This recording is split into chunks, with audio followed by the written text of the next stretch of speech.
अब हमारे पास कंपैरिजन टेस्ट फर्स्ट है, if F and ji are two positive function such that F X less than equal to G x for all X greater than equal to A, तो then integral A to infinity F D X converges if A to infinity G D X converges.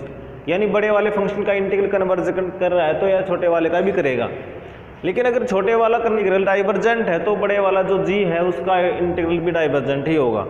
तो proof देखिए, यहां में दे रखा है F X less than equal to G x for all X is greater than equal to A. तो अगर हम यहां से इसका इंटीग्रल कर दें A to T F D X, तो वो भी लेस देन इक्वल टू क्या रहेगा, A to T G D X for all T greater than equal to A. अब फर्स्ट को प्रूव करते हैं। इसमें हमें क्या दे रखा है कि ये वाला इंटीग्रल कन्वर्जेंट है, let A to infinity G D X converges.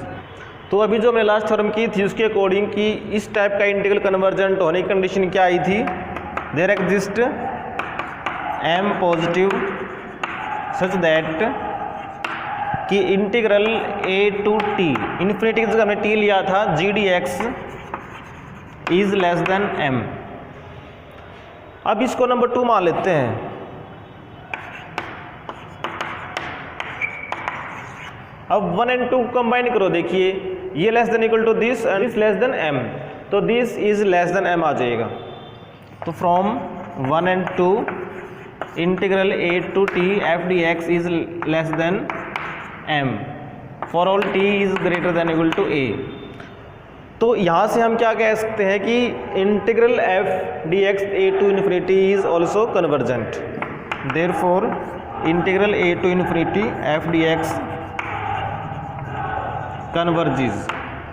तो प्रूव हो गया। अब सेकंड पार्ट प्रूव करते हैं। इसमें क्या ले चलेंगे कि ये वाला इंटीग्रल डाइवर्जेंट है, A to infinity F D X diverges. इसका मतलब क्या डाइवर्जेंट का, जैसे कन्वर्जेंट में तो ये बाउंडेड अबो आ गया था, लेकिन इसमें क्या रहेगा, ये अनबाउंडेड अबो रहेगा। Therefore integral A to T F D x is unbounded above. अब देखिए यहाँ से फ्रॉम 1 में देखिए F integral F is less than integral G, और integral F is unbounded above, तो इंटीग्रल जी जो इससे बड़ा है वो भी क्या हो जाएगा,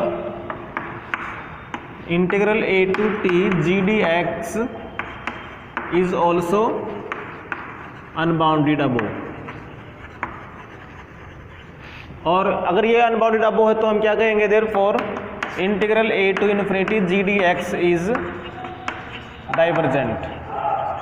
तो ये भी डाइवर्जेंट आ जाएगा। बिल्कुल छोटा सा प्रूफ था। अब ये 2.12.2 comparison test number 2, if F and ji are two positive functions on A to infinity such that limit x tends to infinity f x by ji x is equal to l which is non zero and finite, then integral A to infinity F D x and a to infinity G D x converge और diverge together, दोनों का same behaviour रहेगा। तो इसका proof देखिए, यहाँ पर दे रखा है कि एफ और जी दोनों ही पॉजिटिव हैं, F and ji are both positive on A to infinity. तो इसका मतलब अगर हम F x by ji X कर दें तो भी पॉजिटिव रहेगा for all X greater than equal to A. अब अगर हम इसकी लिमिट लेंगे, इसकी लिमिट जो दे रखी है हमें एल, तो एल आपके पास हो सकता है 0 भी आ जाए लिमिट तो, लेकिन 0 नहीं है। इसका मतलब क्या होगा, l is not equal to 0 given है, तो देयरफॉर एल इज पॉजिटिव। तो अब हम चूज करेंगे कि epsilon,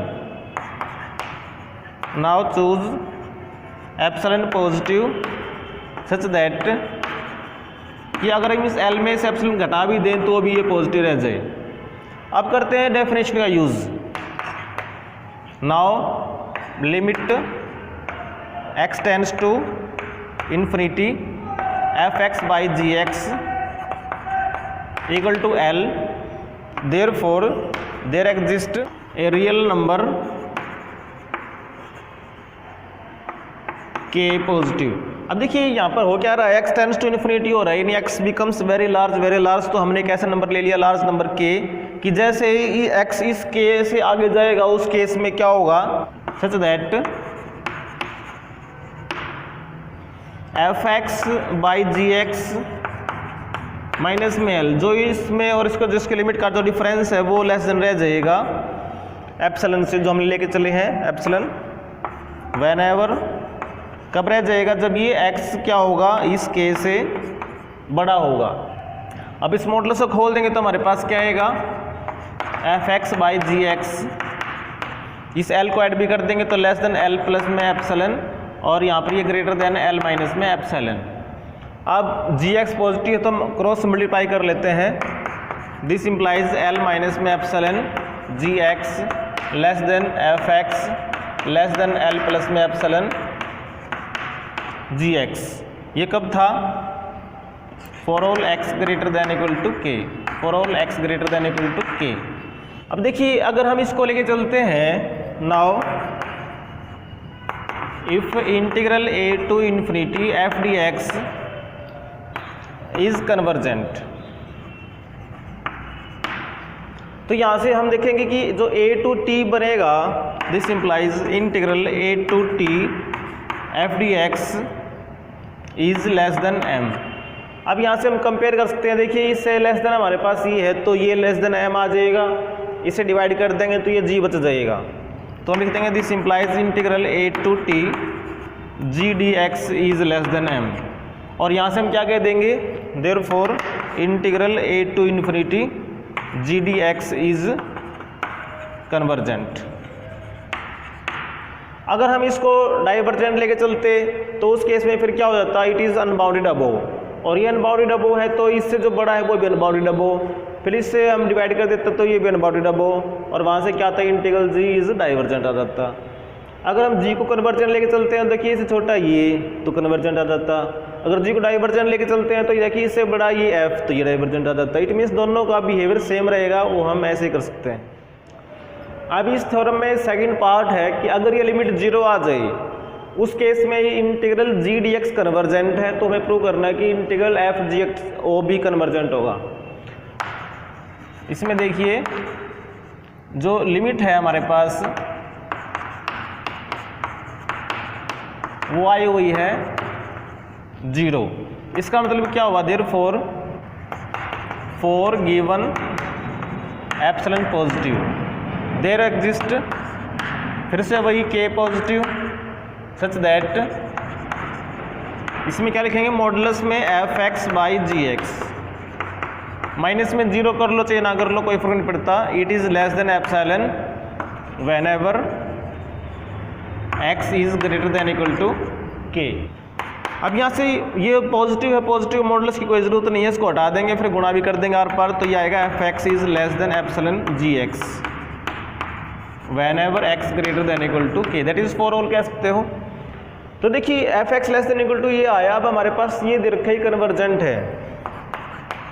now integral a to infinity g dx converges, तो दिस इंप्लाइज, देखिए जो फर्स्ट हमने कंपैरिजन टेस्ट किया था उसमें अगर ये वाला कन्वर्जेंट है तो उससे जो छोटे वाला भी कन्वर्जेंट हो जाएगा। इससे पहले हमें इसे एप्सिलॉन से गुणा करना पड़ेगा बस, तो डायरेक्ट लिख सकते हैं हम a to infinity f dx converges, तो ये प्रूव हो गया। अब इसका थर्ड पार्ट है कि अगर ये लिमिट इनफाइनाइट आ जाए तो और जो इंटीग्रल g है वो डाइवर्जेंट है, तो जो इंटीग्रल f होगा वो भी डाइवर्जेंट होगा। तो इसका प्रूफ बहुत आसान है, here limit fx by gx x tends to infinity is equal to infinity, यानी इसकी लिमिट इन्फिनिटी आ रही है, तो डेफिनेशन क्या होगा, by definition for any m positive, अगर हमने कोई भी नंबर m ले लिया तो there exist k positive such that, देखिए इसकी लिमिट इनफाइनाइट है, इसका मतलब m भी हमने क्या लिया, एक बड़ा सा नंबर लिया है, हम ये दिखाएंगे कि जो fx बाई gx की वैल्यू है वो उसकी वैल्यू m से भी बड़ी रहेगी। कब रहेगी, व्हेनेवर कि x जैसे ही k से या के के बराबर या के से बड़ा हो जाएगा, उस केस में इसकी वैल्यू m से ही बड़ी रहेगी, तभी हम कह सकते हैं कि इसकी लिमिट इनफाइनाइट है। अब यहाँ से क्रॉस मल्टीप्लाई कर दें तो f x is greater than m times g x for all x greater than equal to k। अब हम लेके चलते हैं कि इंटीग्रल g डाइवर्जेंट,